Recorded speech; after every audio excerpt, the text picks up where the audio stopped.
नमस्कार, मैं हूं आशुतोष और आप देख रहे हैं सत्यहिंदी.com। सत्यहिंदी.com के खास कार्यक्रम श्रवण गर्ग की खरी खरी में आपका स्वागत है। यह हमारा वो कार्यक्रम है जिसमें देश के जाने माने संपादक पत्रकार श्रवण गर्ग जी अपनी तीखी टिप्पणियां करते हैं मौजूदा राजनीतिक माहौल पर, और उनकी तीखी टिप्पणियों से न तो सत्ता पक्ष बचता है न ही विपक्ष, और दोनों ही तिल मिला के रह जाते हैं। आज जानेंगे उनकी टिप्पणी एक और ऐसे विषय पर जिसने इस वक्त पूरे देश को अपने गड़बड़ झाले में लपेट रखा है। इस सवाल का जवाब वाकई में खोजना बहुत जरूरी है कि 2024 के लोकसभा के चुनाव में भारतीय जनता पार्टी को जो सेटबैक लगा है, जो बहुमत का आंकड़ा नहीं छू पाया है, और उसके बाद से जिस तरीके से आवाजें उठ उठ कर आ रही हैं, कोई ये कहता है कि सबका साथ सबका विकास के नारे छोड़ देना चाहिए, कोई कहता है सीबीआई की वजह से गिरफ्तारी करना से कोई जीत नहीं हासिल होती है। तमाम तरीके के नारे इस वक्त दिखाई पड़ रहे हैं। उत्तर प्रदेश में भी कई तरीके की बातें हो रही हैं, योगी आदित्यनाथ को बदलने की बात की जा रही है, और इस बीच जो सवाल महत्वपूर्ण है वो यूपी के अंदर उपचुनाव का, और उसके बाद कम से कम 5 राज्यों में विधानसभा के चुनाव होने हैं, जिसमें महाराष्ट्र, हरियाणा, झारखंड, जम्मू कश्मीर और दिल्ली। अगर इन राज्यों के अंदर और उपचुनाव में, उत्तर प्रदेश के उपचुनाव में, अगर भारतीय जनता पार्टी की उसी तरीके से बुरी गत होती है जैसे कि पिछले हफ्ते उपचुनाव में भारतीय जनता पार्टी की हुई, तो क्या भारतीय जनता पार्टी के राजनीतिक अस्तित्व पर गहरे सवाल नहीं खड़े होंगे? क्या नरेंद्र मोदी की लीडरशिप पर गहरे सवाल नहीं खड़े होंगे? और क्या भारतीय जनता पार्टी में बदलाव की आवाजें प्रबल नहीं होंगी? दरअसल इसी पर आज जानेंगे कि श्रवण गर्ग जी का क्या कहना है और उनकी राय क्या है। श्रवण जी, आपका बहुत बहुत स्वागत है अपने इस विशेष कार्यक्रम में। जी देखिए, 2 दिन पहले हमने एक बात की थी, अगर आपको दर्शकों को स्मरण दिलाएं। जी हमने कहा था कि ये यूपी का जो मामला है, ये हमने एक शब्द इस्तेमाल किया था, रेफर्ड ट्रेन है।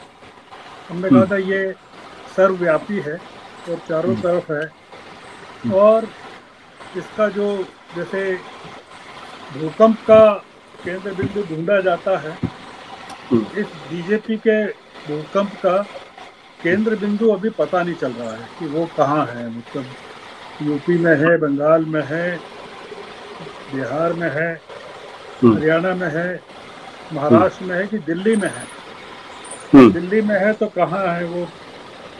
प्रधानमंत्री के निवास स्थान पर है कि अमित शाह के निवास स्थान पर है कि नड्डा जी के निवास स्थान पर है? जी ये जो शॉक है, जिसको धक्का कह सकते हैं, ट्रॉमा कह सकते हैं, ये बहुत ही जबरदस्त, अब इसके आफ्टर इफेक्ट काफी जबरदस्त हो रहे हैं। मतलब जो 4 जून को धक्का लगा, फिर जुलाई में विधानसभा की 13 सीटों के 10 सीटों के जो परिणाम आए 13 जुलाई के चुनाव के, जिसको कहते हैं ना कि आफ्टर शॉक्स, वो उस तरह का महसूस हो रहा है। और ये ज्यादा क्यों महसूस हो रहा है? ये एक चीज देखने की ये है कि ये 2 चीज कि ये ज्यादा क्यों महसूस हो रहा है, और इसकी दूसरी विशेषता ये है कि पब्लिकली मैनिफेस्ट हो रहा है, मतलब पब्लिकली दिख रहा है। मतलब पहले नहीं दिखता था। जैसे 2018 में बीजेपी हार गई थी कई जगह, मध्य प्रदेश, छत्तीसगढ़, राजस्थान, सब जगह हार गई थी, पर इतना मैनिफेस्ट नहीं हुआ था जितना अब हो रहा है। या कर्नाटक में हार गई तब भी नहीं हुआ, या तेलंगाना में कांग्रेस आ गई तब भी नहीं, अब हो रहा है। ये इसका कारण ये है कि पहली बार 20 साल में, मतलब 2004 के बाद, जब अटल जी बहुत ही शॉक में चले गए थे, डिफीट हो गई थी उनकी, अर्ली इलेक्शन करवाए उन्होंने, और अतुल ने भारत और तमाम चीजें, इनक्रेडिबल इंडिया वगैरह करके तो उन्होंने चतुर्भुज योजना और तमाम चीजें की, और उसके बाद भी वो हार गए, तो बहुत जबरदस्त शॉक में चले गए। और फिर वो रिकवर नहीं हो पाया उस शॉक से, मतलब वो उन्होंने राजनीति छोड़ दी थी। आप देख रहे हैं कि 2004 के बाद ये पहली बार ये शॉक बीजेपी को लगा है, और बीजेपी मतलब उसको बर्दाश्त नहीं कर पा रही। हमको लगा था कि ये उतना बड़ा शौक नहीं है जितना बड़ा शौक 2014 में कांग्रेस ने झेला या 2019 में पर्टिकुलरली राहुल गांधी ने झेला। मतलब इतना जबरदस्त झेला कि उन्होंने तो पार्टी के अध्यक्ष पद से इस्तीफा दे दिया और बहुत जबरदस्त तरीके से उनकी पार्टी में आलोचना हुई, तमाम चीजें हुई। अब आप जो देख रहे हैं कि ये कहां कहां से पूरी की पूरी आवाजें उठ रही हैं। मतलब जो सबसे ज्यादा ग्लेरिंग है वो उत्तर प्रदेश है। मतलब जो दिख रहा है, यूपी में 29 सीटें बीजेपी की कम हो गई 62 में से, जो कि बहुत जबरदस्त शौक है। मतलब इतनी ही सीटें बहुमत के लिए चाहिए थी बीजेपी को लोकसभा में, तो 29 सीटें कम हो गई और ये बड़ा धक्का है। उसके बाद जो दिख रहा है, मतलब जो अभी पूरी चर्चाएं, पूरा झगड़ा, सारी चीजें जो केंद्रित हैं योगी के आसपास, केशव प्रसाद मौर्य के आसपास, और जितने वहां से बीजेपी के अध्यक्ष हैं जो अभी मिले कल प्रधानमंत्री से, उनके आसपास केंद्रित है। यूपी हमको दिख रहा है, पर हमने देखा कि महाराष्ट्र में, वेस्ट बंगाल में क्या हुआ, शुभेंदु अधिकारी ने क्या कहा और फिर कैसे पलटे कि हमको सबका साथ सबका विकास नहीं चाहिए। मतलब उन्होंने प्रधानमंत्री तक को रिडिक्यूल कर दिया, और जब बाद में उनको समझ में आया तब उन्होंने उसको ठीक किया, पूरे के पूरे मामले को दुरुस्त किया और करेक्ट किया। फिर आपने देखा कि महाराष्ट्र को लेकर जो एक रिपोर्ट प्रकाशित हुई, मतलब जो आरएसएस के मराठी पेपर में, विवेक में जो प्रकाशित हुआ कि आरएसएस का क्या सोचना है, और उसमें आपने देखा या हम लोगों ने डिस्कस किया या सत्य हिंदी के समाचारों में भी वो हमने देखा कि एक तो दो चीजें उसमें आई कि अजीत पवार के साथ जो गठबंधन हुआ उसको कंडेम किया गया, मतलब उसको आउटराइटली रिजेक्ट किया गया कि जो हार का जो कारण है, महाराष्ट्र में जो 13 सीटें कम हो गई 23 में से, उसमें एक बड़ा कारण उन्होंने बताया कि जो अजीत पवार के साथ गठबंधन किया गया। और एक कारण यह बताया गया कि दागी लोगों को जो लेने से जो नुकसान हुआ, मतलब बीजेपी का इस्तेमाल वॉशिंग मशीन की तरह हो रहा है।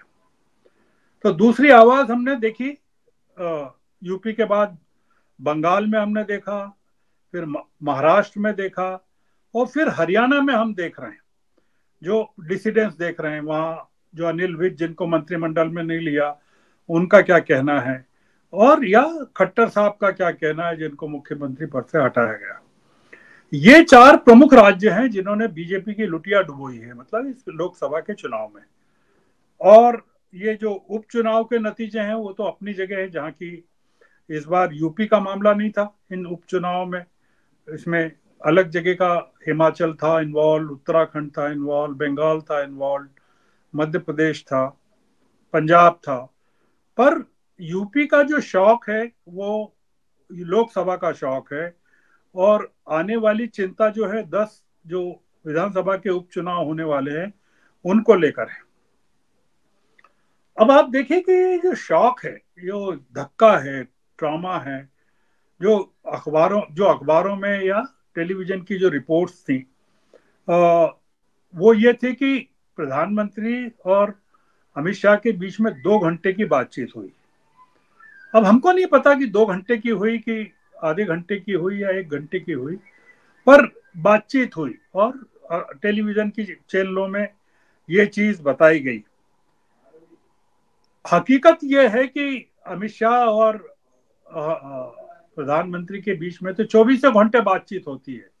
मतलब दोनों के बीच में कोई इस तरह का सेपरेशन ही नहीं है कि दोनों अलग अलग है, उसके बावजूद दोनों के बीच में बातचीत हुई और लोगों को पता भी है कि बातचीत हुई है।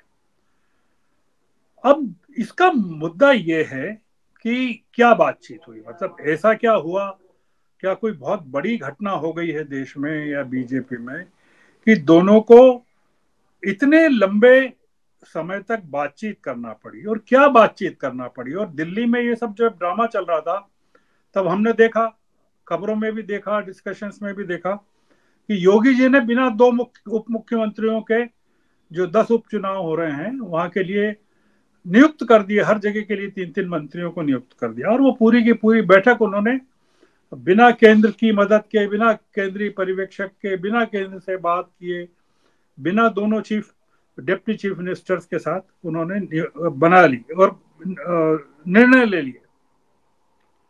हम ये बातचीत करना चाहते हैं आशुतोष जी कि अगर यूपी के बाय इलेक्शंस में जो 10 बाय इलेक्शंस हैं, ये 10 बाय इलेक्शंस वो हैं जिनके जो लोग हैं वो पार्लियामेंट में चुनकर गए, जिनके कारण सीटें खाली हुई हैं। इनके उपचुनाव में अगर भारतीय जनता पार्टी को बड़ा नुकसान होता है, बड़े नुकसान से मेरा कहना है कि 10 की 10 सीट हार जाए, आधी सीट हार जाए, या उनकी पार्टी के जो सांसद गए हैं, विधायक जो सांसद बन के गए हैं, उन सीटों पर हार जाए, तो क्या स्थिति होगी? ये मतलब एक बड़ी स्थिति है, बड़ा सोच का विषय है कि जो ट्रॉमा अभी लोकसभा का है, विधानसभा के उपचुनावों के बाद वो ट्रॉमा क्या होगा। ये तो मैं उत्तर प्रदेश की बात कर रहा हूँ जी। मैं ये बात कर रहा हूँ कि अगर महाराष्ट्र में जैसी की हालत दिख रही है अभी, आपने देखा कि महाराष्ट्र में उथल पुथल मची हुई है, अजीत पवार बहुत बेचैन है। हालांकि बीजेपी ने कहा है कि हम चुनाव अजीत पवार के साथ मिलकर लड़ेंगे, पर जिस तरह का आरएसएस का नजरिया सामने आया है और चिचवड़ पिपरी के लोग जो 4 बड़े नेता छोड़कर गए हैं, अजीत पवार की पार्टी को छोड़कर शायद पवार के साथ गए हैं, तो उसमें आपको या हम लोगों को क्या लगता है कि अजीत पवार के कितने लोगों को टिकट देगी बीजेपी? मतलब केवल अजीत पवार को साथ बनाए रखने के लिए रखी, और अजीत पवार की पत्नी को राज्यसभा में भेज दिया है बीजेपी की तरफ से। अब ऐसी स्थिति में अजीत पवार क्या करेंगे? क्या वो महायुति से अलग हो सकते हैं? क्या कर सकते हैं? तो जो मैंने आपको जिक्र किया, मतलब जो शुरू में जिक्र किया कि ये जो ट्रॉमा है, जो मैंने एक बात कही कि आप सोचिए कि 2019 के चुनाव में जो राहुल गांधी ने ट्रॉमा फेस किया होगा, जब बीजेपी कांग्रेस 52 सीटों पर सिमट गई होगी, और इन तमाम महीनों में पूरी की पूरी राहुल को और कांग्रेस को पीएम के द्वारा अपमानित किया गया, मतलब एनडीए के बैठक में भी और तमाम जगह, और ये कहा गया कि आपको तो जो तीनों चुनाव में जो जितनी सीटें नहीं मिली हैं कांग्रेस को, उससे ज़्यादा तो बीजेपी को 2024 में मिली। और अब आप देखिए कि बीजेपी में किस तरह का ट्रॉमा या किस तरह का दुख या किस तरह का शौक व्यक्त किया जा रहा है। जो रिपोर्ट आशुतोष जी जारी हुई है या प्रकाशित हुई है या वेबसाइट पर उपलब्ध है, जो यूपी के चुनाव में हार को लेकर जो वहाँ के यूपी के लोगों ने या बीजेपी के लोगों ने 40,000 लोगों से बात करके जो हाईकमान को सौंपी है, आला कमान को, और उसमें हारने के कारणों को बताया है, और इसमें अयोध्या और अमेठी को खास करके शामिल किया इस सर्वे में पूरे में हार के कारणों। अब इसमें बताया गया है कि बीजेपी के वोट शेयर में 8% की कमी हुई। 8% तो बहुत ज्यादा होता है जी। 8% तो बीजेपी के वोट शेयर में कमी हुई। वो कह रहे हैं कि 10% के वोट शेयर मायावती के कम हुए हैं, और ये पूरे के पूरे यूपी के तमाम रीजन्स में ये कमी हुई है। तो एक तो चीज है। दूसरा ये है कि जो पेपर लीक थी, वो कह रहे हैं कि पेपर लीक के कारण बहुत जबरदस्त फर्क पड़ा है। उनका कहना है कि पिछले 3 सालों में 15 पेपर लीक हुए हैं, और गवर्नमेंट जॉब जो है, वैकेंसीज जो हैं, वहाँ कॉन्ट्रेक्चुअल वर्कर्स को अपॉइंट किया गया। मतलब 2 चीजें, पेपर लीक और कॉन्ट्रेक्चुअल वर्कर। इसके कारण जो मैसेज गया है तो ये गया है कि जो भारतीय जनता पार्टी वो रिजर्वेशन के खिलाफ, कि अगर पेपर लीक होते नहीं होते, रिक्रूटमेंट होता लॉजिकली, तो पिछड़े वर्ग के लोगों को भी मौका मिलता है, या रिक्रूटमेंट होता उन लोगों का, या नौकरी मिलती है। तो उनका कहना है कि ये रिजर्वेशन को बाईपास करने के लिए इन्होंने कॉन्ट्रेक्चुअल लेबर्स को हायर किया और पेपर लीक किया। दूसरा ये कह रहे हैं कि जो एडमिनिस्ट्रेटिव मशीनरी है उसकी हाई एंडेडनेस रही, मतलब कार्यकर्ताओं के, बीजेपी नेताओं के सलाह नहीं मानना और एमएलए की भी बात नहीं मानना, उसके कारण बहुत बड़ा नुकसान हुआ। इसमें जो एक अलार्मिंग बात कही गई है वो ये कही गई है कि काशी रीजन जो है, काशी का जो क्षेत्र है, वो वीकेस्ट परफॉर्मेंस हुआ, मतलब सबसे कमजोर परफॉर्मेंस काशी के क्षेत्र में हुआ। ब्रज क्षेत्र में भी हुआ, मतलब 13 में से 8 ही सीटें मिली, पर काशी में वो कह रहे हैं कि बीजेपी को 28 में से केवल 8 सीटें मिली। अब काशी रीजन का मतलब है, इसमें दो चीजें, काशी रीजन मतलब प्रधानमंत्री का क्षेत्र, और इसमें भी दो चीजें ये है कि आपने 28 लोग खड़े किए, उसमें से 8 सीटें मिली, और प्रधानमंत्री की जो खुद की जो लीड थी पिछले बार के मुकाबले वो काफी कम रही, और जिसके के बारे में राहुल गांधी ने कहा कि प्रधानमंत्री को वाराणसी से अपनी जान बचाकर निकले हैं, और अगर बहना खड़ी हो जाती या प्रियंका खड़ी हो जाती तो प्रधानमंत्री को हरा देती। अब जो इसका इम्पैक्ट है, ये जो आप देख रहे हैं या हम देख रहे हैं या डिबेट्स में हम देख रहे हैं, इसके क्या इम्पैक्ट हो सकते हैं। एक तो पहला ये कि जो पार्लियामेंट का सेशन है जो शुरू हो रहा है जी, उसमें क्या असर होगा, मतलब प्रधानमंत्री की बॉडी में या मंत्रियों की बॉडी लैंग्वेज में या यूपी के नेताओं में, लोकसभा में, राज्यसभा में, और स्पीकर के व्यवहार में और सभापति के व्यवहार में विपक्ष के प्रति क्या आक्रामकता रहेगी कि नहीं रहेगी। दूसरा ये जो इम्पैक्ट हम ढूंढना चाहते हैं कि जो बाइपोल्स हो रहे हैं उत्तर प्रदेश में, उस पर इसका क्या असर पड़ेगा। इतने डीमोरलाइज पूरा का पूरा मामला है अगर यूपी में चीफ मिनिस्टर से लगा के नीचे तक, तो इसका क्या असर पड़ेगा बाइपोल्स में।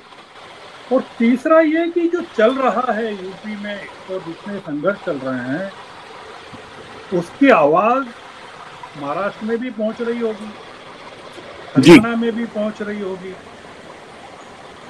तो ये जो इन दो राज्यों के चुनाव हैं अभी तत्काल रूप से, और अगले साल के प्रारंभ में झारखंड में और दिल्ली में हैं, तो इसका क्या असर पड़ेगा। ये मतलब ये पूरे की पूरी चीज़ों का कि बीजेपी में तो ऐसा चल रहा है, प्रधानमंत्री को ललकारा जा रहा है, प्रधानमंत्री की सबका साथ सबका विकास के बारे में कह रहे हैं कि हमको तो केवल उन्हीं लोगों का साथ चाहिए जो हमारे साथ है, शुभेंदु अधिकारी कह रहे हैं।